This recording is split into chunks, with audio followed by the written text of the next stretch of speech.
Welcome to Charts Today. My name's David Linton, and today's edition for Friday, the 10th of July, comes to you from London. And we're seeing a bit of a mix of colours on the screen as we head to the end of the week. It's a lovely sunny day here in the UK, and it's looking like a good weekend. So we start by looking at the dollar. And that's up very slightly, but just still in the bearish mode in short and medium term charts. So dollar weakness is still a bit of a theme there, and that means the euro is looking still holding up that sort of trend that we've seen this week against the dollar. But not much action in currencies generally. The yen sitting around 107 against the dollar. Sterling is actually falling back a little bit, but it has been a better week for sterling, just increasing slightly against the dollar, and against the euro sitting at that 111.50 level. We were as low as 110 at one point, of course. So we have just seen decline steadily in sterling against the dollar. Bitcoin, not much change there, sitting at $9,100. The S&P 500 index was down last night by about 0.5%, and the Nasdaq continues to power ahead. That was rising yesterday, and we just see that move higher there. The Dow was down 1.4%, so that was hit a little bit harder. And the futures are down this morning. The S&P future down 0.3%, and the Nasdaq E-mini down 0.2%. So it does just mean that we are seeing a potential bearish week here emerging for the S&P as well. So just struggling to break that high that we saw on the 8th of June, and that's quite key.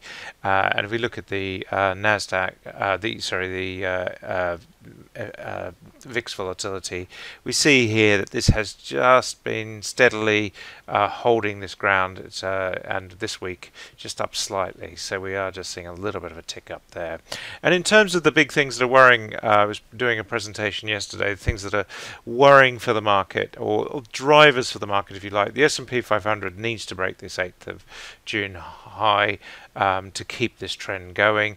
The Nasdaq obviously is already powering ahead, and that is really what is holding the market up. We just talked about the VIX volatility still being twice as high as it was when the crisis unfolded in February, so we still do have that risk factor, of course. Gold is making new highs, sitting above $1,800. 1920 is the high. This is a quarterly chart of gold, just so a very long-term chart. The 1920 dollars high in 2011 is the level that we need to break. Chinese stocks leapt this week. They've had a massive week, and that breakout has held for the week. So really very strong, that gap up. And of course, we talked about the dollar. We are sort of in this big range here between 94 and 102, the dollar index. And it's when we break that range that we will start to get some direction. But these are the big sort of macro drivers for the market at the moment and the things to watch. Looking at Europe, we see Europe's actually looking a little bit better this morning. The UK market, the FTSE future up 0.4%, and the DAX in Germany up 0.4% as well. That had a strong showing yesterday thanks to strong results from SAP. And if we look at the CAC 40, it's up 0.3%. So we are seeing Europe bucking these US futures. Asia was down overnight. We saw Tokyo down 1.4%, still bearish below the cloud on that short-term chart. The Hang Seng was down 1.8%, just pulling back, and China was down nearly 2%. But we've had, as we mentioned, a stellar week for the Chinese market, so we shouldn't be surprised to see some profit taking there. The Sensex was down 0.4%, and the Aussie market was down 0.6%. So we're still long-term bearish below the cloud here as well. Gold is the real standout this week, up above that $1,800 mark, finding support there on the cloud, bullish on all three time frames with some very big upside targets, so really looking very strong indeed. And on the short term chart, we've got upside targets between 0.8 and 1.8% higher. Silver also looking very, very strong. Not yet breaking new highs, but we are just seeing this trend up, and we do have good upside targets here as well. So precious metals looking very strong indeed. US 10-year yields lower. down below the 0.6% level, and we see that just the steady deterioration this week, and then a dive off yesterday and today. So US bond yields falling away there is quite a key factor.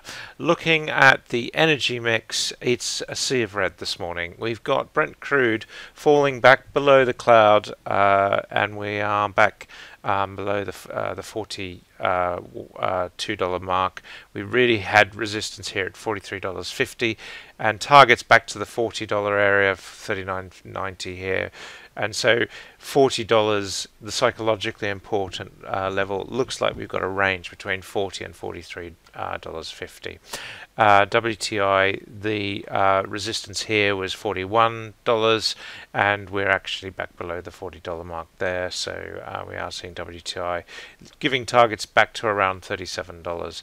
US nat gas fell away heavily yesterday, disappointing storage numbers again, and that puts us back into bearish territory.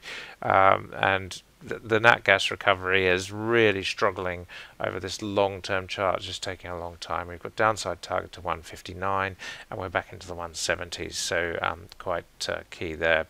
Gold steady, holding its new uptrend, and no big changes there.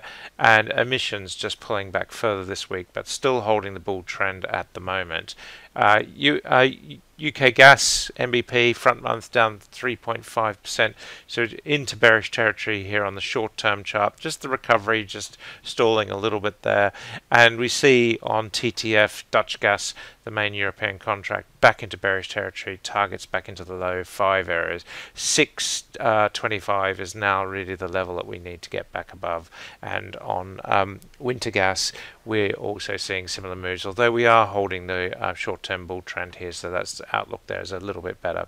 German power is down 1% this morning to 41.60. We did get as high as 43.60, but the uptrend is still very much intact. We do have some short-term downside targets, just telling us that we're going to fall before we rise again.